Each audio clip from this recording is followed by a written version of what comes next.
It's too early to put a figure on the financial impact of the recent floods that hit central Italy, although damage can be clearly seen everywhere. On Tuesday, Meloni's government passed a €2 billion aid package to help businesses and families that have been affected by the latest extreme weather events. Agriculture is the worst hit sector. Around 10 million plants in Italy's so-called Fruit Valley have been damaged, with vegetable production being heavily affected. Se non c'è un immediato ristoro, le aziende rimarranno in ginocchio e non vogliamo assolutamente evitare quello che è successo nelle Marche, che dopo un anno gran parte delle aziende non hanno ancora ricevuto nulla.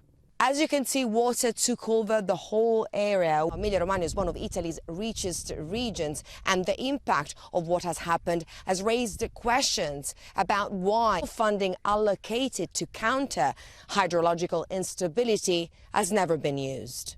In hard-hit towns, life is slowly going back to normal. Although the heavy rain has stopped for a few days, water level is still high. This town of 2,000 inhabitants near Ravenna was completely evacuated. Firefighters carry local residents in and out of town on a daily basis.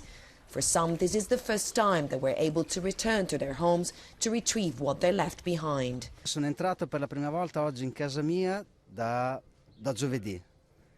Sono andato a recuperare quello che potevo. Essere positivi, perché almeno abbiamo salvato la vita. Many here believe the worst has passed, although they're concerned about the future. Tutto. Io sono 20 anni che sto a Ravenna, quindi ho ancora un mutuo da pagare, da finire di pagare. Chi lo pagherà adesso? Non lo so. Local residents and business owners told us they're happy with the government's response to the emergency, but all they ask for is that support is being offered without delay. Giorgia Orlandi for Euronews in Ravenna.